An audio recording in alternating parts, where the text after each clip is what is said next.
Welcome to Brit Wrestling Fan Podcast. I'm your host, Andy, and as always, I'm joined by my co-host, Pantera. How we doing, buddy?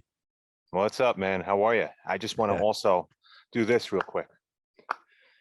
Why do you think I'm doing this? Go on. Well, we saw one of the best matches that you and I could probably agree on ever seeing last Sunday. We'll get into that. Yeah. Well, it's a good place to start. NXT TakeOver. Didn't think the event as a whole was great. I thought it was okay. And apart from that, the Walter match was just unbelievable. It was to a T, everything that you wanted from a wrestler's point of view, from a wrestling standpoint. Walter always has that throwback of a 1920s wrestler from a circus as a sideshow, like coming from by the Jersey Shore. That was something that was always advertised. Coney Island, 2 freak shows. He has the body built from eras and decades prior to me. Seeing him go up against Ilya, this pasty, pale, strong as an ox, brick crap house. Them going at it for the second time in the past, I believe, 9 months, was just a treat. If you follow me on Twitter, I'm sure you understood the emotion that I had as we were live streaming it. Just watching it live as a culture, not just as an audience, but as a culture. This was one of the greatest contests that I could ever watch. And I remember going to my wife and I said, "This is wrestling. Yeah. If I can't watch people doing backflips, this is what I want to see." Yeah, it was just incredible. Awesome, mate. And the one thing you say is, like, I don't think, I'd love to see Walter go to the main roster and carry on with this momentum, because I feel like he does give so good matches. He always has done, whether it's been in NXT UK, his few repeat done, and Dragunov again is another great wrestler. And it's showing that Europe's got, and Russia obviously, have got a lot to offer in terms of some of the wrestlers that we have now. So yeah, it just, I hope he goes to the main roster and hope they do the right thing with him. Whether he does come on there, I don't know how long that'll be. I think he's going to probably come into NXT first and then make the jump to the main roster. Perhaps. What's your thoughts on that? If you asked me 2 days ago, I could say that was potential. After seeing the very Netflix-oriented logo that they created yesterday, I'm going to tell you that they're totally going into a whole different direction. I'm not gonna over-evaluate something that I have no description on, except for somebody tweeted about how the logo makes no sense because you can't tell where the center of the X is. Somebody said that the N drags down too far and the T drags too much to the right, and they go, this logo makes no sense on a ergonomic standpoint. Yeah, one of the guys said to me, it screams developmental, and I said, well, but it is developmental. So why was it not screen developmental? I'm not saying I'm a fan of that logo. I'm not saying I am. I'm not saying I'm not. It'll grow on me, I suppose. But I'm going to be interested to see what route NXT goes down now. Some people are worried about NXT. They're worried about what the future holds for them. I'm not, because I feel like it lost its identity when it went to Wednesday nights. When they tried to put it up against the Dynamite and all that stuff that went on with that, and they lost it. I felt like it lost its identity, and the rebranding of it is a good thing. I think it will help them to relaunch and be what it's meant to be.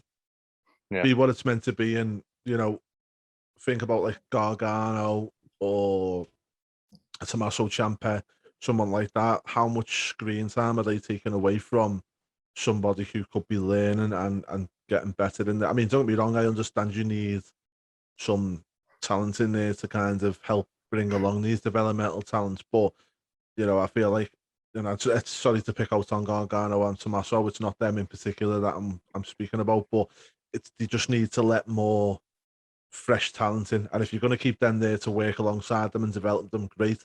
But I just felt like it was too much across the board. Yeah, I totally agree with you. Although I will say this, MSK looks like a developmental tag team champion. Mm, They look like guys that are, flag bearers for this title run, because they're unorthodox. They're not your typical champion. They're not your typical look. Um, but I look at them and I say, well, they're kind of developmental because they're more indie-rific. mm. So that I could totally understand. I don't see Io Shirai as somebody that's developmental. But as soon as you elevate to the main roster, what are you going to do with them? I know, but And this is I the just, problem that NXT have had full stop, isn't it? yeah. I mean, now look at poor Karrion Cross. I don't care what people's perception is of him. He stood in the middle of the ring after the pay-per-view, and reports were that he actually looked around, and I do believe it was kind of, for real. He said, Mm. "Why do you hate me?" Yeah, There's no reason. He yeah, could have been a freaking good yeah. babyface too, when you The think about it. the only thing I'll say is though with Carrion is I know they've put the mask on him now. I'm not taking the mask. I think eventually he'll go with with Scarlett.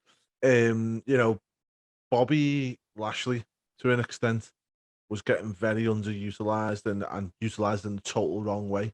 And then with one Yeah. fail swoop, bang, he was top of the shop WWE champion. So there's hope for him yet. Whether we get there or not, another matter. As we say historically with the NXT lot, it's not really happened. I do want to mention his match with Joe. I think it was a really good, solid match. Nice to see the muscle buster. I haven't seen that in a long time. Especially Um, on a guy Cross's size too, was impressive. Yeah, it was. And I'm not mad at Joe being champion because when he loses the title, which I don't think will be a long term thing, I think he'll lose it quite quickly, but it's going to mean something quite good.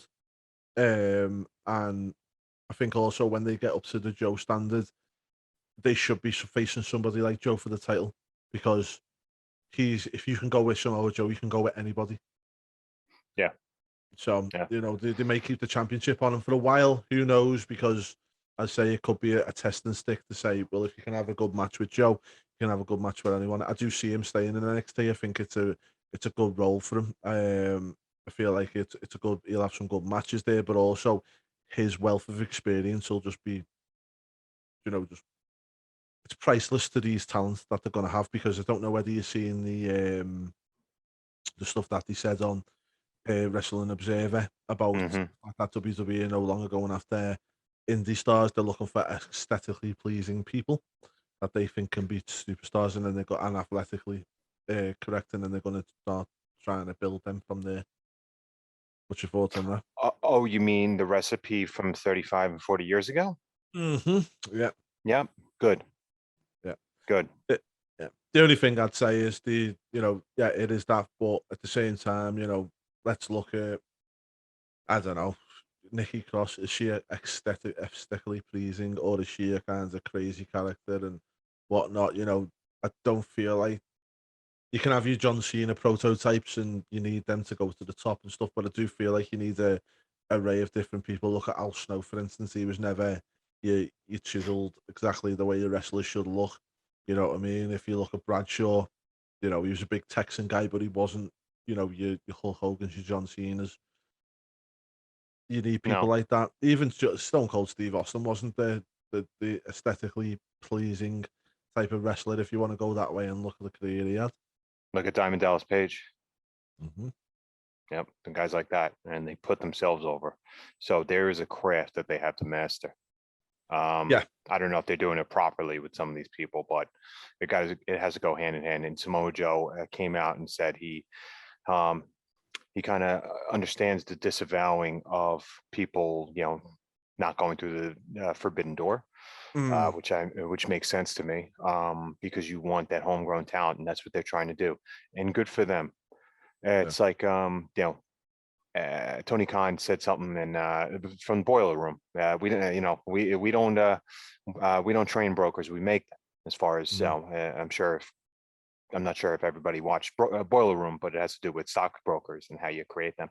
And Tony Khan said, "Fine, I'll take that statement. I'll make stars." I don't think he could do that. He needs help, and he needs to understand that he can't call the shots, and he should be on TV. That's a whole nother statement.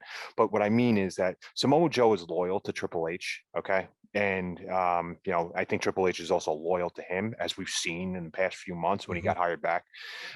So I think that you keep him as a champion, and anybody that wins it will definitely be taken seriously. I want him to have a long run. I really do, because not Walter-esque, but something like this, you could learn a lot from it. Yeah. Well, as I say, anybody who goes into a match with Joe can hang with him should be considered to be ready for the main roster per se. So anyway, we'll the other match on the card that I think needs mentioning is, I know it's been a long time ago now, so no point in going into it in too much detail, was Kyle O'Reilly versus Adam Cole. Kyle O'Reilly come out with the win. Wasn't too happy with the fair fall on that, but called that, by the way. Didn't I call that on our predictions? I think one thing I want to ask is, what do you think about Cole, and what do you think his next moves are now that his contract is up? If he was just going somewhere to hang out with his friends, good for you. I got slack for saying that. I think that being with your fiance definitely helps. That's definitely a perk, especially when you're not on the road. Although NXT wasn't really too much on the road, but I do believe that when you're on the road with your significant other, that's definitely a perk. It's a lot easier to raise a family together than you are separate, but I just hope that if he comes into NXT, if he comes into AEW, he's instantly a heel, and or he's instantly against Omega and says, "Yeah, I'm not going to play around with you guys." Yeah. Work with the people. Like we brought this up a few weeks ago. A lot of times when you brought new people into territories, they work with the old people that they used to work with, that were used to at that territory with them, and they had the best matches. So I do believe that that's what they should do. Do you think he'll end up in AEW? Without a doubt. Okay. Without a doubt. Unless something happens. Do you think it's the right move? Because I know Vince is looking at him, and he apparently he's offered quite a lot of money for him to sign a new deal and stuff like that. My personal opinion on it is, I feel like with Punk coming in, the potential signings of Bray Wyatt and Daniel Bryan, plus when you've got Omega and Cody and all them that's already there, do you think he'd get lost in the shuffle there because of that? Everybody has already. Everybody has already. And a lot of people have. In WWE, he could get the push that will bring him up to that, upper echelons of a card, or maybe the WWE champion. What's your thoughts on that? Look at what happens already. Christian Cage followed CM Punk last week. After his great promo, fantastic return, Christian Cage was in a room with Marco Stunt, Luchasaurus, and Jungle Boy. And he was a huge signing. And now you're just lost in the shuffle. Yes, you're Impact champion or TNA champion. Great. You won't be after Saturday. Yeah. But I do believe that, it's oversaturated. That's why I think the smartest person right now that's setting the trend is Buddy Murphy. Apparently, reports are that he's going to go to TNA. Yeah. I love it. Yeah. I've also heard Braun Strowman's looking on TNA as well. And Bray. They want to up their game. I want to know where they're getting this money from, because I haven't watched an episode in. But don't forget with TNA as well, you can't work any other bookings that you want, and they also block record their program.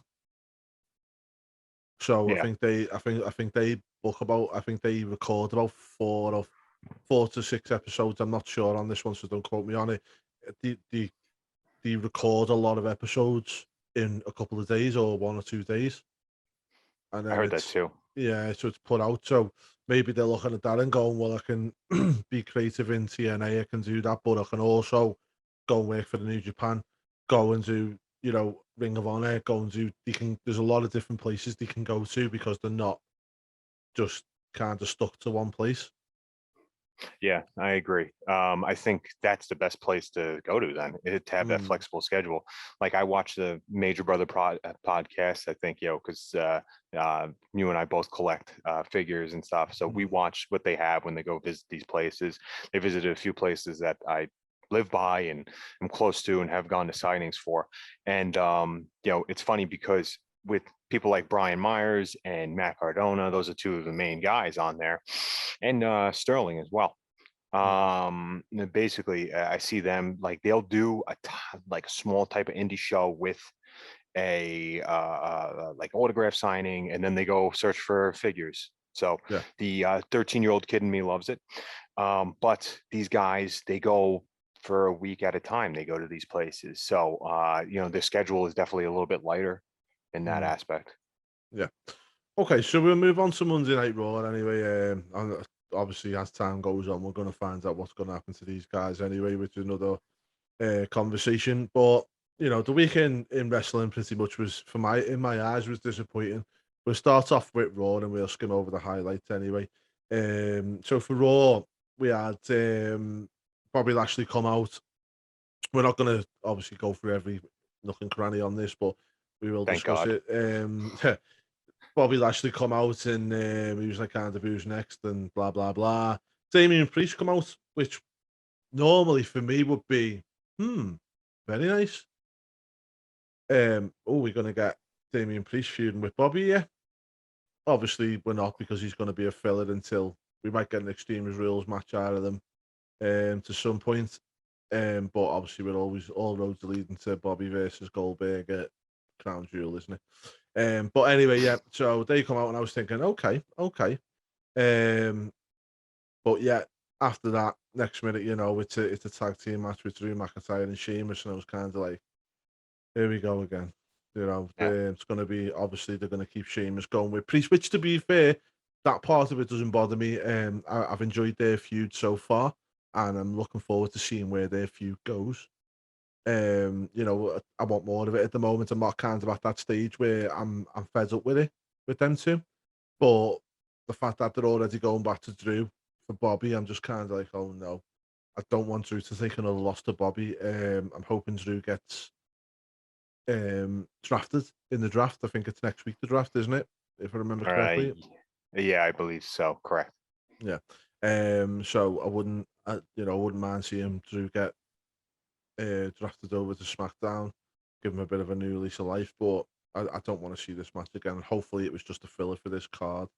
Great promo again by MVP. What did you think of that yourself? He's gold on the mic. He definitely helped out. I think artificially we talked about how people just kind of create just such a great character for themselves, and artificially he was in the right spot at the right time when he returned for the Royal Rumble in 2020. They kept him on and they said, you know what, let's use this guy. Because I think they just wanted him to be kind of like an out of ring character after that, and he's been 10 out of 10 there. His promos are fire. His promos were always great. Everything that he was saying. And do you think we're going to see Bobby and Drew again, or do you think that was just a filler match for Raw, just to kind of get them both on it? God, I hope not. It's how are we supposed to stay emotionally involved in people when you constantly change who the contender is? And yeah, he had a program with Drew, but we're detached from that because you said that Drew can't face him again. I'm just done with this. I'm not happy with how WWE is booking their a lot of their talent. If you could sit there and have Priest come out, and say, I'll be coming for you. That's fine. That's cool. You want everybody loves these long-term storylines and callbacks to the thing. That's because why? Because I think that happens in Marvel movies all the time. And it'd be nice to see a champion versus champion because we haven't seen one of them for a while, have we? I think since Lesnar and AJ, right? Yeah, yeah. That was fun. That was a very that was a off the cuff match. That was really good too. Okay, so we said our goodbyes to Karrion Kross on NXT, and then we said hello to what I only describe as Dennis the Menace Demolition. Here comes the crash. Here comes the smash. Dennis the Menace. Ugh. Yeah. I don't know. I'm trying to think of if I saw any tires on the highway that he actually used to create such a mask for himself. Well, if you look at the mask is actually the Demolition mask. There's no Yeah. difference to it at all, apart from they've decided to paint half of it red, which is where the Dennis the Menace reference is coming from. Yeah. Yeah, I do like that. It's like the blood of my enemies on there. It's Yeah. totally they always like doing the Road Warrior type stuff, you know, the Mad Max crap. And Yeah, I mean, but you know what? I'm a sucker for that. yeah, I mean, I like it. Obviously, wrestling's large in life. I'm not a fan of the mask. The only thing that made me chuckle when I seen it, I don't know why, but it brought me back to I think it was one of Bruce Pritchard's episodes where he's going on about Vince with Christian, and he kept saying he didn't like his face, and he was going, well, maybe we can mask him up or do something with him. And he like been like Conrad pushes him and says, well, why didn't he like his face? He went, I don't know. He said if Vince actually looked at doing a character where they just put like a blank over his face on the screen, like edited his face out. So I don't know whether it's the same thing here or no. I think obviously the fact that he wrestles without that, we know that's not the case. But Yeah, exactly. Yeah, I yeah, wish he did. You know, it'd be funny. It'd be like you know, and this is when a valet would really come into play. If he didn't have if he had a mask on the whole time, then it would make sense for him not to have a valet. But he takes it off. You know, it's like mm. Do you know? Scarlet unmasking his beauty. You know, or Do you something know what or whatever. I love? I'd love to have it where, like, say for instance, Scarlett's got him on like a chain, walks him to the ring, and then releases the mask off. Do you know what I mean? Something along them lines. And I know it's probably a bit too much, but Do you watch Billions at all? no, I haven't seen it. I'm not Oh, familiar. the guy, basically, Paul Giamatti's character is no, is it Paul Giamatti? Whatever, the main character. He's like a federal agent, and he basically the thing is that he loves BDSM type stuff. So that's like, Do you remember on Raw a few years ago when Braun Strowman was tanking these guys, and there was all of a sudden Mm. this one guy who like, I love big sweaty men, and it came out of nowhere. It was like they never went anywhere with that. No, it just does like they don't go nowhere with most things, do they? But okay, so we'll move on. The only reason I'm going to mention it is because I was happy with the outcome.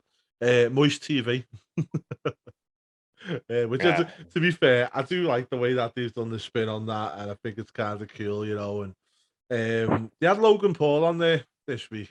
Um, Good start to have. As much as people don't like him, he brings eyes to the product. yeah, he So does.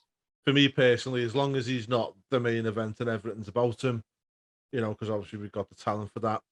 Bringing him in on a section like this, not a problem at all. Hmm. You know, brings eyes to the product for me, and it brings the more eyes that are on the product, the better the product's going to get in my eyes, in my opinion. um, Miz comes out, plays an absolute blinder in this one. One thing you got to say, as much as the Miz might be overexposed and he gets put in feuds with people that last forever, he really is a good promo guy, and he plays it to a T. Really get like jealous with Johnny Morrison and whatnot, and then he attacks Morrison to split them two up, which has been a long time coming and needed to happen. And we're probably Yeah, going to be away to the races with that feud, which I'm looking forward to. To be fair, what about yourself? because if this leads to I was going to say McIntyre. If this leads to Morrison getting a title shot, Hmm, please, yeah, this guy deserves yeah. anything like a push like that. Well, now You he's know. split up with Miz. We might see him go a bit further up the card. I think with all the Johnny Wet stuff, or Johnny Drip, sorry, he'll probably renaissance with a lot of kids and whatnot. So when WWE sell loads of dipsticks when they finally do sell them, which they will, then it's fine. You know what I mean? Summer's over though.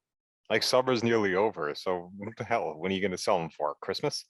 Oh, they'll still sell them, and kids will still buy them, mate. Tell you that for a Yeah. fact. If they Okay, do it for so Christmas, it'll be called Johnny Slip Slip. yeah. Okay, so we've got next match we had Jinder versus Masoon. Yeah, not really bothered about this match. Ali was shouting at Masoon after the match. Nice to see Masoon on screen. Yeah. However, I just feel like again it's all in the lead up to the crown jewel, Yeah. because they normally bust out the Masood moment, Mansoor moment at crown jewel, which we've seen a couple of times. But they normally just bust them out for that. The fact that he's on telly now and he's building into that crown jewel, you know, we could potentially see something. God knows what we're going to see, but we're going to see something. It's a South Park episode writing itself. Yeah, yeah. Right, so we'll move on to our next one. We've got Shayna Baszler and Nia Jax versus Nikki and Rhea. For me, again, this is WWE is okay. We need to move them out the title picture. Once we're out the title picture, we don't know what to do with them. Oh, I know. Let's put them as a tag team together. It's infuriating me how you could waste such good talent. Mm, And I'm talking about Ripley and Baszler. yeah, and Nikki. To be fair, Nikki, I think people really don't give Nikki enough credit for what she actually is. Yeah, but there's a clear-cut difference in looks and ability-wise. Ray is just a star. Baszler Yeah, was a crossover star that should have been made into something. yeah. If I were her, I would have bit into Nikki's neck, then see Mm. who the real superhero was. Well, I don't know what they're going to do with these lot now, but it looks like that we're going to get a Nikki Rhea tag team for a while by the looks of it, unless the draft abruptly splits that up. But is what it is, I suppose. I wish they'd get Nia and Shayna and split them up. They always before a draft, they always throw stuff at a wall and see what sticks. Like a Mm, week before, they yeah. always do that. They always Mm, just say and see a reception. They take a look at how many people end up, actually, what the views are on Twitter or on YouTube. That's what the mm, gauge is now. yeah. One thing I will say is it just shows you how weak WWE are at mid card booking, at the fact of they had, these two girls were in the title picture last week and now they're not. And it's okay, let's just throw them in a tag team. Yeah, The and this isn't just for the women, it's for the men as well. The mid card of WWE is so poor. So poor. They just put so much once you come out to the title picture, it's like they don't know what to do with you. they haven't figured it out after Otis. Remember that Mm, after Otis, they really gave it. They didn't even care really about that. But after Otis, they just really were like, all right, that's it. See you guys later. Oh, Otis, you could go with Gable. And oh, you guys want to turn heel? Go ahead. They don't care. no. So, like I said, why should we be emotionally invested in the company Mm, that just thinks that, first of all, we're children? mm, I don't need a dipstick. I don't need people yelling at me when I'm on the screen. When Rey Mysterio is coming out during the Royal Rumble, I don't need you to tell me the whole sponsorship. Just show me the product on his, whatever Pacifico Cerveza. mm, Just I see it. Don't explain it to me. yeah. You know. Yeah. Oh well, we'll move on anyway. We've got Randy Orton versus AJ. Sorry, Riddle versus AJ Styles after Randy and Riddle have kind of a celebration for winning the titles. Not mad at this. I like Riddle. I like Randy. I like the whole RK Bro storyline. I'm hoping that in the not too distant future we're going to see AJ and Omos split up. Yeah. Which hopefully we should see it coming. I think like if they're really trying to progress Omos, the next natural step after to working with AJ and learning from AJ that way is to actually be in a feud with AJ and work with AJ. Feel like it's just invaluable experience for them. Do you think it's going to be like? Do you think it's going to be like Virgil smacking Ted DiBiase in the face with a belt? But they don't have a belt to do that now. No, no. No, but like almost would come over the top and slam it on his head. Yeah. I think Omos is always going to be the big bad monster I think that's the way that there's no way other way to book him at the Yeah, how do moment. you I think like yeah, that's you just the can't. way he is, especially with him being so raw and he can just smash people up in 2 minutes. He can't really have a full match as present. But and then in the process of him becoming this big monster and destroying AJ, and then it starts to fuse with them. You then turn AJ babyface, which he hasn't been a babyface in a long time, so it's probably about right time for him to turn around now and come back as a babyface again. I think he'll be drafted to SmackDown. Mm, yeah, could see it. I Yeah, think I feel like the two of them will probably come in. But anyway, we spent enough time on Raw. thank God. It was Raw. But yeah, 2 out of 10 for me. 2 out of 5 for me. What about you? I'll go 1.5. You're the generous guy. I'm the bitter one, man. So I can't go higher than you. Yeah, I mean, I'm lucky to be honest with you. I don't have to watch it live, mate. In the UK, we watch it where we can fast forward certain bits of it, so Yeah, it, yeah, it, that's make, it, true. make, it makes me less better. Okay, Yeah. so we're gonna move on to Dynamite. First match we had on Dynamite was Orange Cassidy and Matt Hardy. Not a bad match at all. It's serving a purpose. I like Orange Cassidy. I know you don't like him. And I also like Matt Hardy's legend. And I feel like Cassidy's only gonna improve and learn by working with Hardy, and it gives them both something to do with the present. Cassidy got the win. Was what it was. What are your thoughts? How do you break somebody's nose on a crossbody? That's learning. I'm sorry, that's learning. But Orange Cassidy has been doing this for 10 years.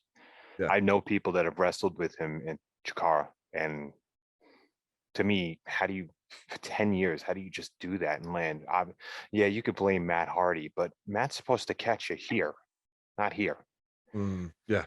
No, I get it. Hardy's been one of the most unfortunate people in that organization, unfortunately. And Mm, the Hardy family, you know, yeah. I'd rather be called Hardy distant cousin at that I point. mean, the thing is, though, I'm not going to sit here and slate AEW for Hardy because he had the same problem in WWE on his set on that run there, didn't he? Ever since the broken character, he's, his Yeah, best that was work for me, broken. his best work for me was Impact with TNA. I think ever since he's left and he went back to WWE, now he's with AEW. I don't feel like he's been the same for me. Yeah, But yeah. yeah, well, But he's cashing checks. I think if they have him as like a mentor role, which he kind of is here, but he shouldn't really mm, be wrestling. Still, I see him more as a manager. If he wants to be big money, Matt, just be that manager. Then you could kind of do that. But he doesn't mm, know what he's going to do. And congrats on his wife being pregnant yet again. yeah. She's pregnant again. I can't believe it. Good for her. They need to Fertile. buy it. They need to buy a telly. Yeah. Gotta tell you, Yeah. it's a lot cheaper than kids. Right, so we move on to Chris Jericho calling out MJF again. Um, just see this as a fact of there's no time to really put either of them into another feud. And I think AEW looking at it and think, well, we both want them on all out. So let's pop them together again. And that's exactly what's happened. And yeah, it is what it is. Not mad at seeing that match again. I've liked the feud. Feel like it's dragged on for quite a while, but I feel like we haven't seen them in ring together a lot of times in this whole feud. So one more match is not going to do no harm.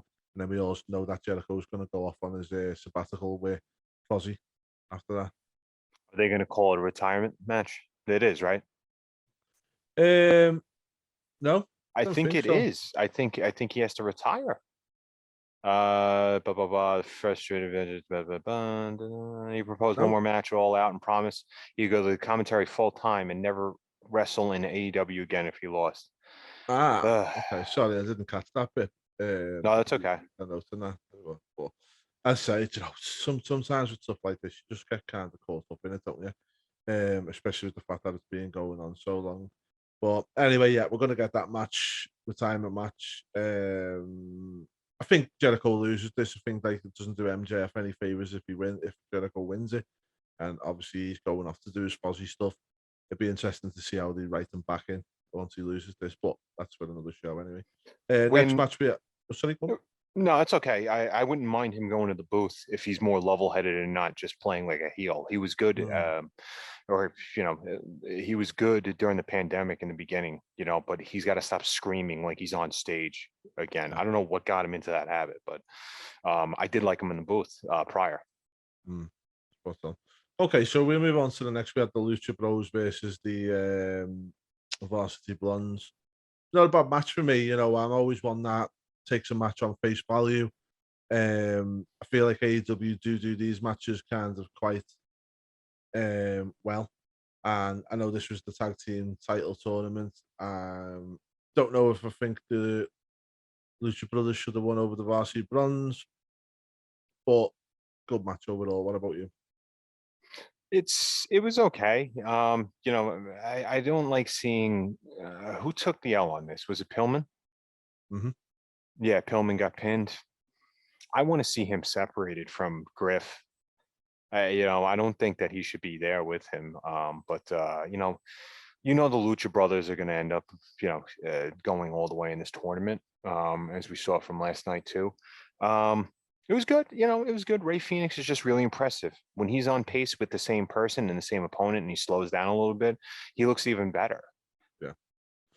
All right, so we move on to the next one. We've got Red Velvet versus Jamie Hayter. I like Jamie. I think she's a really good wrestler. She got the win here over Red Velvet. Red Velvet doesn't seem to be having much luck here, does she? She just seems to be taking eating pin after pin at the moment. She shouldn't. The girl can. I've seen her do one good moonsault. She's Brandy Light. She was Brandy's replacement when she got pregnant. Just her dancing and stuff like that. I'm not really a huge fan of. I just hate her. Just looks like she's born to wrestle, though. Seriously, and she looks good doing it too. Then again, Red Velvet's a knockout. I'm looking at her. I just go, jeez. Yeah. I think also with Jamie, I feel like the pandemic didn't help matters because she was stuck in the UK for a long time, wasn't she? And she couldn't come over and appear and stuff like that. So I feel like it's hampered it a little bit, but it'd be good to see her back in the swing of it now and, back in that title picture for me, to be honest with you. I think she deserves to be there. Okay, but you were stuck there and you seem to be thriving. Yeah. Yeah, but you can't have a wrestling match through Zoom, unfortunately, mate. I'll send you ropes next time. So we moved on to CM Punk coming out. Top was just as good for me, but obviously wasn't the same as that Raw Chicago one, but not a bad little promo. I'd like to see more of a promotion for this match than what we're seeing. They have announced since that they're going to see Darby Allin and CM Punk come face to face next week on Dynamite, which is cool. I keep saying to myself, I want to see more of a story behind this, but at the same time, it doesn't really need one, does it? No. They've done that in the past. They did. Who was it? Do you remember when Undertaker came out? He came back, and then all of a sudden, it was like right around WrestleMania time, and he needed to know who his opponent was, and it was Triple H. That second time around, I think, and the crowd went nuts. They didn't even need a build. It was like another one in modern times was Randy Orton and Brock Lesnar at Survivor Series when Orton got Hardway on his head. Yeah. Another thing to mention on this as well is he said he was retiring the voice of the voiceless because he didn't need to be that voice anymore of where he is. Another ticket at WWE, I suppose, but not bad, not mad at it. And then the crowds all jumped out with a yes chance, and he said that's somebody else's, and you'll have to be patient. Obviously, which we already know. Daniel Bryan's on his way. I still think you're going to see him at All Out. I feel like they need to keep on that momentum that they've got from the Punk thing, and sometimes you can say, oh well, let's save that till the Punk stuff calms down. No, keep that momentum going, keep it building, keep it thing. I'd be announcing Daniel Bryan, then I'd probably be announcing, obviously when it's 90 days up, I'll be bang Bray Wyatt, and I just keep going like that. And then hopefully, as I say, we can get a little bit more fluidity throughout the card, should we say. Yeah, we could say it's an all-out conclusion. Yeah. Bunch. Yeah. Then we moved on to trios match, or as I like to call them, we need to fit people on this card, so let's put them. The clown car just pulls up and it just says, "All right, here's your spot." Yeah, it's more of a, we have Mox, Kingsley, Kingston, sorry, Kingsley, and Allen versus JD Drake, Banani, and name of the Wingsmans. Yeah, not really bothered about this match. It was what it was. Allen got the coffin drop, got the win. Darby Allen was always going to win this match. Darby Allen wins, and by the way, he's facing CM Punk at All Out next Saturday night. But yeah, it was what it was. I tweeted out to Danny Doring saying that I found roadkill. JD Drake was dressed up as Big Bubba Rogers, but he did look like roadkill a little bit because of the shaved head and stuff, or the balding hair. And he goes, there he is, and he's and he did respond back. He's very funny. He's very charismatic too. Everybody should give Danny Doring a follow on Twitter. But I'm telling you, we're calling it mail-in Mox now. Is that what we're saying? Yeah. This was abysmal. This was Sting's on the outside hitting Caesar Bononi. Yeah. Meanwhile, Bononi was actually in the match. So wouldn't that be a disqualification? This sucks. This one sucked. Yeah. Well, we'll move on. We had the AEW champion Kenny Omega and Christian Cage, the Impact champion, have a bit of a clash, bit of a verbals. Apart from that, Callison Omega beats down on Cage. Kazarian comes out for the save. We move on. Thank you. Yeah. I hear Kenny can't even do this right. He says, "You think you know me," and then he doesn't think that the crowd heard him. Meanwhile, he has a microphone, so he has to say, "Do you think you know me, punk? We get it. You're trying to go do another callback over to Edge and being part of the Brood and stuff." So he did that twice, but it's like, just say it once. These guys are their own worst enemies sometimes. But yeah, I think we should just move on because Kenny's just this feud's going to end very soon. Do you know what I'm going to say to you? Right, is I like Kenny Omega. I think he's a good wrestler. And what in the Dave Meltzer do you not like about him?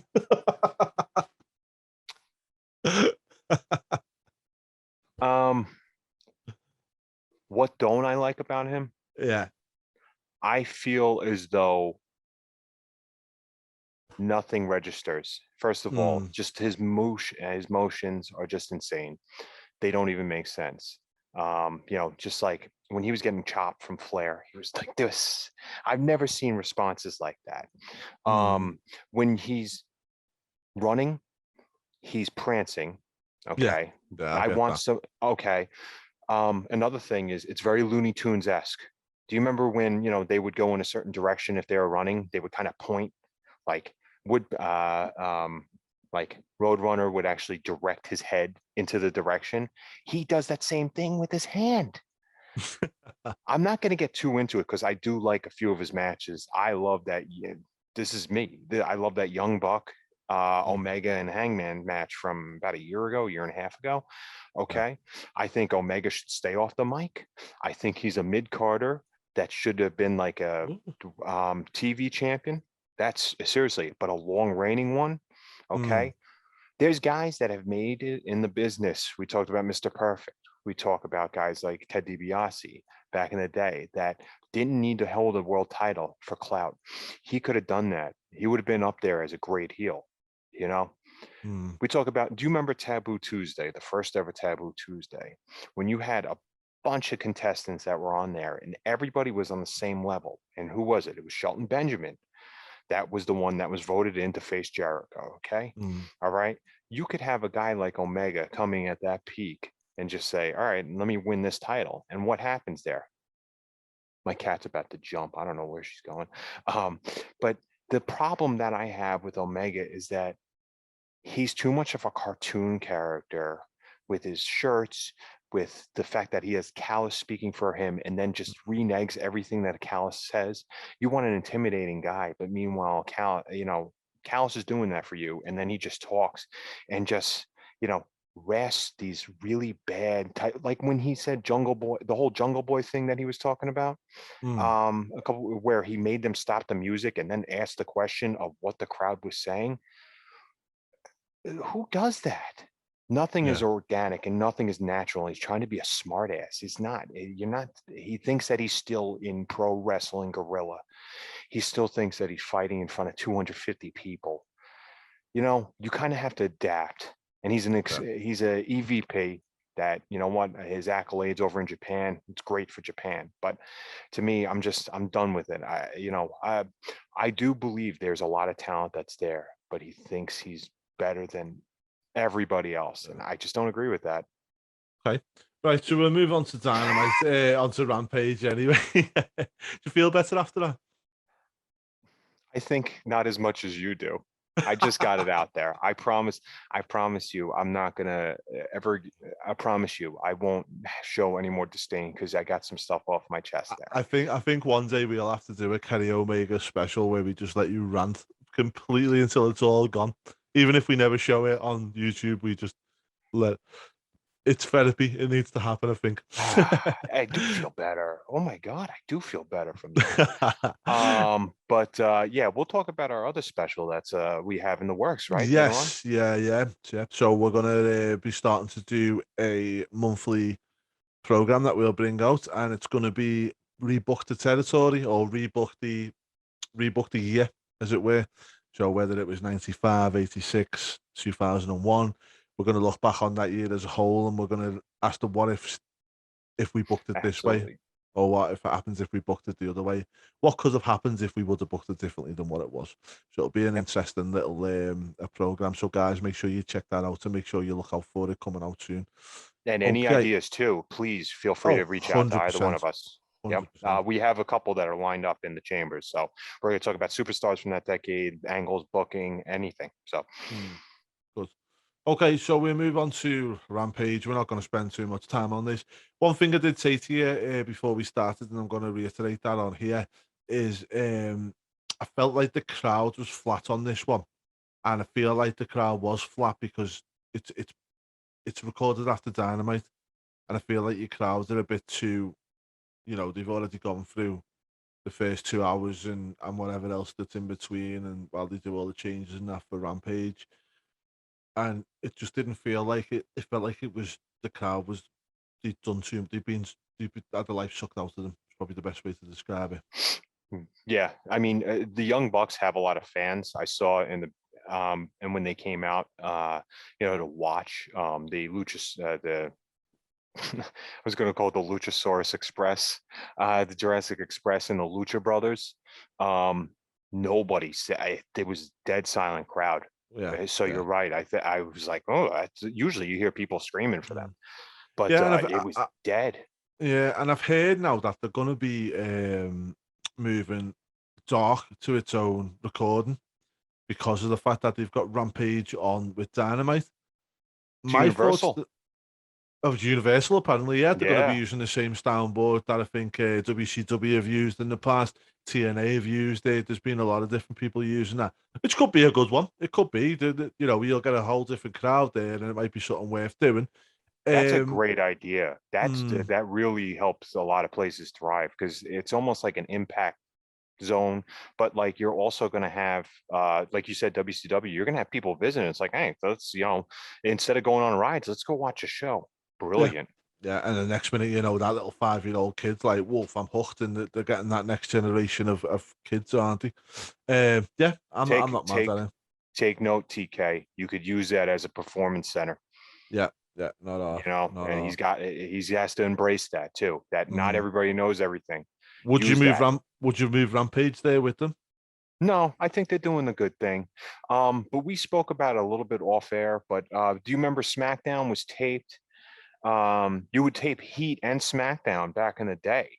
And Heat would come on before SmackDown if you'd go to the taping. So let's say you'd get there at 6:30. 7 o'clock they would tape Heat, and then 8 o'clock they would tape SmackDown when it was on a Friday or Thursday at that time in the early days, and then Heat would come on Sunday. And it was a good formula because it worked for a long time. And then I think they moved it to during they would tape Heat during Raw. So yeah, and they used to do Velocity Jordan SmackDowns, and I believe that's right. Yeah, that's right. Yeah. But yeah, I think the matches on there were just run through them. Jurassic Express versus Lucha Bros. Wasn't happy with Lucha Bros won it. I wanted to see Jurassic Express win it, and I wanted them to see take the titles off the Young Bucks. I don't see the Lucha Bros taking them all out. What's your thoughts on it? It was an okay match. Once again, overbooked. Everybody does everything, and Ray Phoenix is super freaking talented. Yeah. Surprisingly that I liked him, but I like him because of just the styles and things look like they register a little bit better. I think there was one point in the match where he actually stopped and kind of did this face, like only because he was just like, oh my God, like there's Luchasaurus, and he almost lost his balance, but kind of recovered really quickly.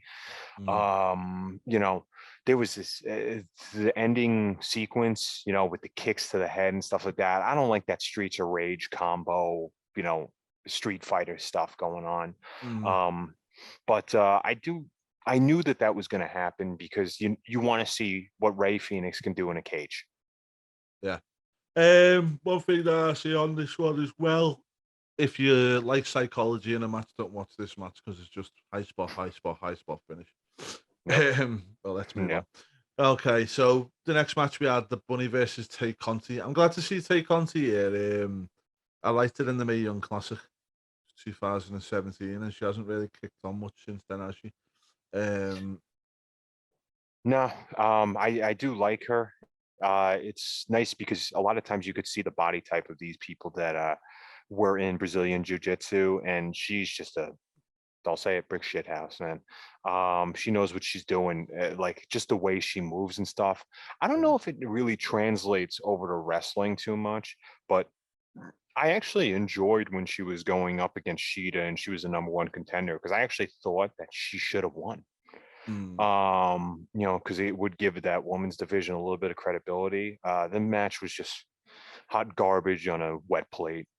Because Penelope, because they're advertising this casino battle royal, and these are some of the most garbage battle royals I've ever seen in my life. To me, it just doesn't make sense. It's just one big cluster, Yeah. Right, we'll move on because I don't want to spend too much time on Rampage because the show as a whole wasn't the best. But so we move on to the main event. We had Kenny Omega and Cutler versus Cage and Kazarian. Not a bad match, to be fair. It had a lot more of a better story to it than what the previous one did in the start. But again, I felt like Kenny Omega was playing the heel, trying to avoid Cage, which made it seem like he was scared of him. Great. It was something that was made for All Out, but I feel like this should have been next week, this match. Yeah. Because it could have helped lead into the storyline of that. And I just feel like, again, we seen Omega and Cage on Dynamite, and then we see them again here, and it's like, they've got a lot of talent that they could use on this, do you know what I mean? And we didn't really see that too much. I just want to mention Miro as well. I know Miro's going to be fighting Eddie Kingston, I believe, for the TNT title. I think it's a really good match. Miro, for me, is the best thing on AEW at present. Absolutely agreed. Yeah. Absolutely agreed. Because they took him away from Kip. They took him away from Penelope Ford, who looked great, by the way. But they took him away from Kip Sabian and that whole video game posse thing. That's an extension of the EVPs right there. But I do believe that Miro just looks like a brooding force. And he's being booked that way. I don't know who. Where do you think they got the idea for that? Who do you think in the back said, look at this dude, he's legit? Who do you think back there told Tony that to make that switch? because somebody did. I don't know though. Maybe it was Tony, or the other guys were booking him differently, and it was Tony who said that. You don't know, do you? Okay. Because let's face it, Tony might have an overall decision, but he's got the Young Bucks, Kenny Omega, Taz, and who's on the booking committee at the moment. Cody, obviously. It's I got to be know, Taz then. but I know a lot of them. They might have booked them differently, and they've give Tony different advice and stuff. And Tony might have looked and gone, you know what? I want the old Rusev back, the one that was in WWE that just smashed everyone. Could possibly be. I don't really Yeah. want to. I don't want to Yeah, sit but here and just give Tony Khan a hard time when we don't know, you know. no, because Tony's trying. Tony's Mm, trying out of everybody that's in the industry right now. You know, yeah, that's the only thing. But I do believe that if it walks like a duck, it talks like a duck. And given the surroundings, I do believe that Taz definitely said something. Jim yeah, Ross probably looked at Miro and said something too. yeah. How can you not? Look at No, how awesome he's been. yeah. Well, anyway, we move on to SmackDown. I suppose. As I say, this week hasn't been really great. We got some good talking points, but overall, it just feels like a real filler week, doesn't it? Absolutely, Mm, especially when you main event with Brock and Malachi Black. mm, yeah, which I know we missed out, but we did say we weren't going to mention every match, so sue me. We're just Anyway, saying. yeah, we'll move on to SmackDown. So we had Bianca Belair, Nikki Bella, Becky Lynch come out and give a promo. Do you know what? When she turned around and said, "I'd like to apologise to," I shuddered in my head and went, "Shut up, Mrs. McGregor." You know what I mean? Because I knew what she was going to say. I was just like, just because you're Irish does not mean you have the right to quote Conor McGregor. And also, why would you want to? Be yourself. Stop Yeah. trying to be. I mean, I think a lot of Becky's character actually comes from McGregor. I Hmm. believe that's where she's got the thing from, and she might have capitalized on that in the background. Not saying that, and I love Becky's character and stuff. I just thought this promo was good on one end when she was going on saying about becoming a mum and you think I had something to fight for. Look at me now. Thought that was great. But then, as I say, the little bits like that, I'd like to apologise to absolutely no one. I just thought it was a bit like it ruins it for me. If they're trying to make her heel, obviously, I think it would have been more impactful. I think they WWE overbooked themselves for SummerSlam. Mm, Some people said it was nice to have the two surprises. Well, you only need that one, and that was at the very end. mm, Bianca Belair to me is just a more likable heel. If let's say maybe we'll go down this in a second, but let's say you have Sasha Banks win or lose, right? And then you know Bianca just beats the crap out of her and turns heel, like right there. Somehow Sasha becomes a babyface because she got beat up for no reason. Blah blah blah. You keep Bianca heel, give it a few months, then Becky Lynch comes back as the savior and work a mm, program that way. Because if you look at old Bianca promos when she was with I was about to call them the Lost Prophets. We're not going to talk about them. I did like that band, but mm, that's a whole other thing. But when they were with the Street Profits, when you would see her in the back, it was just awesome because she had that attitude. It was awesome. yeah. But then you can have Becky come back and she could be a face, whatever, but to her to just be like, oh, I'm going to say something heelish, it just doesn't make Mm, any sense. no, no, I agree with you. I just feel like they're just saying it for the sake. The one bit I did like about that promo though is where they all come out to me and we had the usual suspects, Vega and Carmella, yeah, and then we had Bianca come out, and then we had Liv Morgan, which was really surprising but nice. And the one thing is, I don't get why WWE don't seem to want to push her because she gets a pop, she gets a reaction. Why do you think that is? I mean, she's an attractive girl and she's pretty good in the ring, but just I don't. I think it's a number of things. I think one, she is, as you say, she's attractive, she's good in the ring, but also like they did put that program out, didn't they? The one on the network about Liv. I don't know whether you've seen it. I watched it not long ago. It was really, really good, to be fair, Mhm. and it made me buy into it more. And maybe that's where people have It seen that humanized program. her? Did it, like, Mm, humanize her? Yeah, yeah, okay. yeah. I should check that out. I did like those. They did that with Lana, and then Lana Mm. ended up crying because people were, saying some mean things about her. Yeah, yeah. But no, I liked it. I liked the whole story, and she done all her own voiceovers on it, and she come across really well on it. You know, as I say, I don't get why WWE aren't pushing her more, but we may see that. I think in this match as well. We just go into the match very quickly. Is she she seemed to hold her own really well, and when it was her and Bianca at the end, I thought the two of them done a really solid job. Yeah, And it yeah. made me think, why is Carmella and Vega being put into this position the last month or two, whatever it's been? And you've got Liv, who, in my opinion, is a better worker than both of them, and she's nowhere to be seen. I think it's okay to just pull out random people. You don't need to just have people on TV every single week, especially if it's not leading to anything. No, They look but like if flackies. They look yeah, like I know, flunkies, but I should say. you've had Vega and Carmella, who've been there to take the pins and whatever else has been going on with them over the last couple of months. It's like Vega, Liv Morgan can put a good match on. So Yeah, why not put her in that spot? I'm not saying, I mean, you probably get people who she's being buried and whatnot, but it's like she can have a really decent match. Like for me, she lost this match, but she won because she right. showed people that she could do a really solid match. Sometimes they say, don't they, people can lose a match but gain a lot from it, and I feel like that's one of their matches. If anybody in the officials watching it should look at that and go, "Wow." Did they say what was it? The gauntlet match that opened up Mm, Raw a couple of years ago. Was it Seth that went through yeah, four opponents? Yeah. yeah, Was he jobbed out then? yeah, that's it, isn't it? Well, hopefully we No, he start to. wasn't. I don't think No, he was jobbed. You can't consider that job. If you lose a no, match once no, in a no, while, it's ridiculous. no.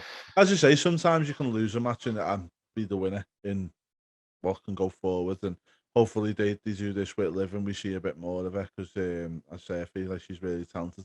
One thing I will say just before we move on is I did like the way where Bianca was like, me and you, Becky, did it, and Becky just went, nah, and walked out of the When ring. they show emotion like that off the, just out of nowhere, or I should say, where it's true to reality for them, it's just really funny and it's organic. I think the theme here, Yeah. I think I've said organic several times today. Um, Well, do you know what? I've just done an interview with Wrestle Buddies. Make sure you check it out, guys, on Wrestle yeah, Buddies take a look, guys. YouTube channel. With um Crowbar, used to be in WCW, and like he was saying about his character. He was a lot of different other characters. He was in WWF beforehand, and he was as Devon Storm. He was over there, but he said the thing that made it fun with the Crowbar character was it was the closest to him that he's ever been in the wrestling industry. And it seems like this is a common occurrence with people is when you let them be more like themselves. Even Becky Lynch with the man character and all that stuff is, it seems like it's a lot closer to kind of who she is as a person potentially. Yeah. I was a huge Daphne fan, by the way, too. I thought she was Yeah. cute back in the day. But yeah, I think organically, when it comes up, like I did like the gadget look that Becky Lynch had. Mm, Because I was a Rescue Ranger fan, yeah. so she reminded me of Gadget with all that stuff. What Yeah. was it, the World of Tomorrow type of feel? So, Mm. um, just to digress, what's going on with Sasha? What do you think? I don't know. I don't know whether it's COVID related, but then if it was COVID related, she's well over the time to come back, isn't she? Um, I I think d- it's Drake Wirtz type heat. yeah, could be potentially. She's been very vocal Mm, about things medically. yeah, interesting that the fact that we haven't heard nothing, because normally like Sean Ross Sapp or Dave Meltzer or somebody would have given us an update, and we've had no update at all, have we? Nothing. Yeah, we haven't heard anything from anything. Like Alvarez hasn't said anything. So, Yeah. the David Bixispan, I don't know what he says because he blocked me. I don't Mm. even remember saying anything. Probably. Oh. Probably. Okay, so we'll move on. We've got Cesaro versus Gable. Poor Cesaro. Just don't Yeah. get why he gets so far up. And I don't know whether you watched the WWE 24/7 on the network Came with out after, right? the WrestleMania ones. Yeah, it came out after SummerSlam. I saw it Yes. right Yeah. away. Yeah. I Yeah. was like, this is And cool. so I've watched both of them, and I thought they were really good programs, but both of them really, really good. The only thing that annoyed me on it was like with Cesaro, they made such a big deal about him having his first WrestleMania singles match. And I just thought to myself, like, you've been with the company a long time now. And, you know, if they're making this big dramatization of you being on WrestleMania and having a singles match, you're never going to get nowhere, mate. And it's a shame because he's such Why? a good wrestler. Yeah, it's like, why do they have to advertise that? And Mm, that's like when they announce Edge as a Hall of Famer going for the world title. It's like, when we associate Hall of Famer, we talk about people that are older, or past their prime. Don't do that. Don't mm. list the accolades. You might as well just say, hey, he's been in the ring for 30 some odd years. People go, oh, that's great. How about I go for his ankles? Because they're probably weak. Yeah. Well, well, Cesaro's the man. I love Cesaro. He's yeah. fantastic. I love Cesaro. I just wish they would have put him with a Heyman. Or I mean, I know they tried him out with Heyman at some point, but then obviously they went straight back to Brock and Heyman. But Yeah. I'd love him to get with somebody and kind of give him that push that he deserves. Do you know what I said to me for one of the guys the other day? He's only an MVP away from being a top card. That's a So, great point of view. mm, That's a stellar point of view right there, man. I think you're absolutely right. But mm, who's gonna do it? yeah, Who could do that? You're not gonna have Jerry the King Lawler. no, but we didn't have a MVP till he just popped out of nowhere. So there's still time. There's hope. Right, Yeah. so we'll move on to the next one. We had Happy Corbin. Good for him. Yeah, good for him. This shows you the kind of marketing nous and whatnot that WWE do and have done. You know, I don't know whether this is Corbin going into it for himself or whether he's under pure direction from WWE, but the whole transformation from the poor guy after he lost the briefcase match to Big A, which he was never going to, I didn't know that meant that he actually got the briefcase anyway, but go figure. And then he wins the money, and he starts getting more, and he's telling the story, and a lot of this story unfolded on Twitter and Instagram, Yeah. Yeah. He's like marketing which for himself. yeah, and but you don't know whether that was WWE or whether that was him. But the good thing about it was really, really good the way they've told the story over the last week. Coincide with the Vegas trip to SummerSlam, and then now he's turned around and he come out of it and he's all made up again. He's won his money back. I didn't know how I was going to feel if he turns Happy Corbin and turns into a face and stuff like that. I love the fact that he's Happy Corbin and he's a prick. Yeah. I was just gonna say he's a prick too. Yeah. Yeah, he's an absolute dickhead, and I love it.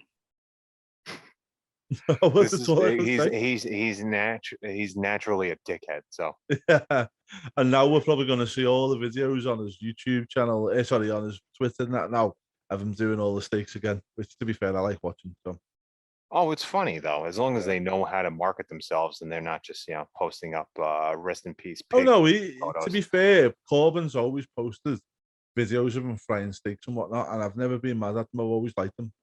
So if he wants to carry on with them, crack on. Keep kayfabe, right? Yeah. Ricky Boogs and Nakamura versus the Dirty Dogs. I do like filler. Boogs. I'm not gonna lie. I like Boogs, and I like the whole Nakamura entrance with the two of them. But one thing I will say about Boogs, he can move in the ring. Yeah, yeah, he's an athletic big man, as they call him. Yeah, I can see him doing well in the future. He's one for the and he future. knows how to play good guitar too. Yeah. Sami Zayn versus Dominic Mysterio was next after that. Good little match. We are starting to see the cracks appear, my man, like we said. Yeah. I mean, we called that. We see it from afar. That's because we have no life and we've been watching this thing for combined 70 years. That's it, isn't it? Did you know, just on a side, a bit of a segue, how many years combined do you think the Goldberg Bobby Lashley match was at SummerSlam? 99 years old. Exactly. 99. 99. It's ridiculous. Terrible, isn't it? Yeah, so that was that. Was what it was. Just one thing I do want to say. I didn't like Kevin Owens on commentary. I thought he was rubbish. Pat was with him, right? No, Pat was off. It was Cody Graves. That's right. Yeah, because Pat's Pat's got COVID, right? Yeah, hopefully he gets well soon. Yeah. So I thought he was overwhelmed. I thought he made some good points. And one thing I did like was Big Cole took offense and was like with the Dirty Dogs match, and he turned around and went, "But that's kind of the name, isn't it? The Dirty and the Dog. So would they not want to cheat in a match?" That's funny. Yeah, he brought it down to like a very, level-headed, like, well, there's a reason for that, guy. Yeah. And he was like, with the Sami Zayn bit, and he's like, well, this is a different Sami. He's blocking people. He's doing X, Y, and Z. Yeah. Hopefully he's not talking down Sami when he beats him so that they have to have another feud. Please, of course. Anyway, we come out the last bit. We'd seen a few bits and bobs earlier in the vignettes and whatnot of Heyman trying to get into the Roman Reigns' locker room. Usos wouldn't let him in, etc. Roman Reigns turns up like, "What's my own door now?" Thought it was done really, really well. And then when he went out for the family celebration, Paul Heyman was like, "This is a family thing," and he was like, "I love you. Come out with us." Loved all that. I think eventually Paul Heyman stabs him in the back, gets the title onto Brock, and then obviously that sets up. I hope not. This Reigns is just awesome. That new shirt is fantastic. Oh, I've got to have it. And I will have it. It's awesome. I don't know whether if we don't see The Rock now and we see The Rock in November. Sorry, if we've seen The Rock in November, I can see the whole Brock Lesnar thing getting tied out for a lot longer. But if we don't get Rock this year and they're looking at the WrestleMania Hollywoods for The Rock Roman Reigns, then you keep your fingers crossed for that for yourself. I always, and I always come up, and this is why, to be fair, I've always got a good point at it because I come up with 1,000,001 ways to stop Rock and Roman Reigns coming at each other this year. But anyway, you could have Brock versus Roman. Heyman turns on him and goes back with Brock, and then it sets up a few going to WrestleMania, which would mean a lot. Also, from a WWE point of view, I think they always want Roman to be this big megastar baby face. I think with the release of the T-shirt that we're talking about, it might prompt them to keep Roman as is, because I feel like when they see how much actual merchandise he'll shift, they'll realize, well, the money's here. Let's not change this, because at the moment for me, is because this is being done so, and we go back to this word again, organically, and it's being left to mature. And obviously, Roman's had a lot of input. Heyman's had a lot of input. Yeah, that's the word of the week, isn't it? But I feel like he's becoming an Austin. Maybe not on Austin's level. Don't get me wrong, like that. I hear you. But I know what you mean. He's becoming that awesome with the heel bit that he's slowly but surely turning face, because everybody loves the character. That makes sense. If he knew how to talk, then full-fledged. But I still agree with you. Yeah, I think people are liking this. Talk. I don't think he needs to talk.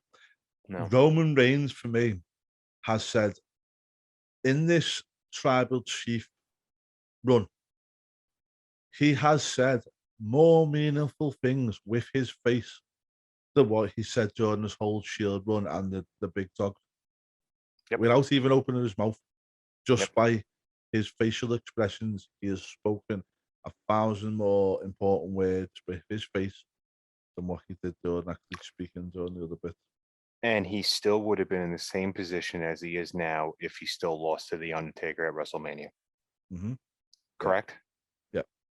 I, But they just you kept know, on trying and trying, didn't they? And it just shows you that sometimes doesn't need trying, just let it happen. Let it yep. happen naturally. And obviously Roman as a heel is awesome. You know, don't forget Stone Cold was a heel when he first came in. So then we had them in the ring. I loved the way that Roman didn't need, again, we go back to the thing, he doesn't need to speak. Just like that to Heyman, and then his little smug face, and Heyman's like, acknowledge your tribal chief, and then we had the Usos with their bit as well. And we get Finn Balor. Finn Balor pops up. He comes out. Makes sense. Challenges Roman. Not mad at it. We see down on SmackDown next week. We could potentially see Brock return next week with some something to do with that. Whether they take the belt off Roman and put it on Finn could happen, because again, don't feel like the Brock Lesnar Roman Reigns story needs a belt. No. So whether they need to take that off him or not, I don't know. Could happen, could not. No, if we see him, I hope he's wearing 501s and got that brony tail. Yeah, which he will do, because apparently he's booked as one of the heels, one of the main baby faces on SmackDown now, isn't he? Apparently, so yeah, not mad at that at all. We see the Finn attack Roman Reigns, and then the Usos made the save. Then the Street Profits come out, so obviously we're going to see a Street Profits show program. Again, not mad at that. I think like them two would have really, really good matches. Yeah, it's Crime Time light. Mm-hmm. Yeah, and Finn is the new Cena. Yeah, Crime Time PG, isn't it? Yeah. One thing I'll say as well, though, a lot of people might not have got onto the fact that he turned around and said, "I've got unfinished business with Cena, but I'll deal with that another time. First, it's you." I like that. Who said that? Finn Balor. Oh yeah, I like that. That's what they should do. Yeah, and he could be that NXT heel. But it's consistent in the story. Yep. That's what I like. It's consistency. Yeah. You know what I mean? They can pick that back up at another time, but it's consistency, and I'm all about the consistency. So, yeah, that's our week in wrestling. Obviously, woohoo! Yeah, not a great week. I think Monday Night Raw's got to get better. Got to get better. I feel like Monday Night Raw sets the tone for the week. Yeah. WWE, and SmackDown's quite entertaining, but it's just not. But I am still I'm hopeful that it's going to get better. I'm hopeful that, especially with SmackDown getting so good at the moment, and I know there was a bit of talk about NBC getting a cob on with WWE because of the fact that both the main returns were going to SmackDown from the pay-per-view. So didn't really do nothing for SmackDown. If for Raw, they've done everything for Fox, and I know WWE are always looking to please Fox, but at the same time they've got to remember that they've got the Peacock deal with NBC, and also NBC have always stuck with them through thick and thin, haven't they? Well, here's the one thing that I'll add to this whole thing. WWE didn't want to keep CM Punk. Reports of that. They even showed graphs as far as what the numbers did when Reigns and Cena are there. So they showed Fox that Punk's not going to be the moneymaker for you. Punk left. This is what we were making with Punk back in the day, back in, about 10 years ago, at his height and his peak when he was still pushed. We're pushing Reigns, we're pushing Cena, and they're getting over more than this guy ever was. So they put out graphs as far as this is why we got rid of him. And, Fox kind of bid on that, obviously, but who knows what the TV deals are going to be in the next 4 or 5 years. So, yeah, it's going to be incested, isn't it? But yeah, apart from that, I think that's our week in wrestling, isn't it? Yeah, it can only go one way from there, right? That's it. Hopefully. Well, guys, thanks so much for watching. It hasn't been the best of week, and hopefully we've kept you entertained and we've made some good points. And hopefully next week will be a much more interesting week in the world of wrestling. Just let you all know that if you're watching this on YouTube, we are now on Spotify and we're now on the Apple Store as well. So I'll make sure I put the links in the description in case I know some people like to download the pods and listen to them later on. So we can do that now. And anybody who is listening on Apple iTunes and on Spotify, go check out the YouTube channel. There's some interviews on there, and there's some content that's not going to be available on the podcast channel. So do go out and check us and support us on the YouTube channel as well, guys. And interact with us, as we always say. Get myself on Twitter. You can get Pantera on Twitter. And just interact with us. We love nothing more than talking wrestling, which is why we do this. So, interact with us. I'm probably gonna maybe this week I'll do it. Ask Fred on Twitter. Get you all involved. So please do leave some questions on there, and we'll get them answered. And I promise there will be no more loathing of Kenny more than ever. I got it off my chest today, so I apologize. If you like that, please let me know. But for the sake of Andy's well-being, and he's got some nice black hair, I don't want it to turn gray. Okay. Well, guys, thanks so much for listening today, and enjoy the rest of your weekend. And thanks for supporting us as always, and we will catch you again next week. Take care out, bye. Thanks.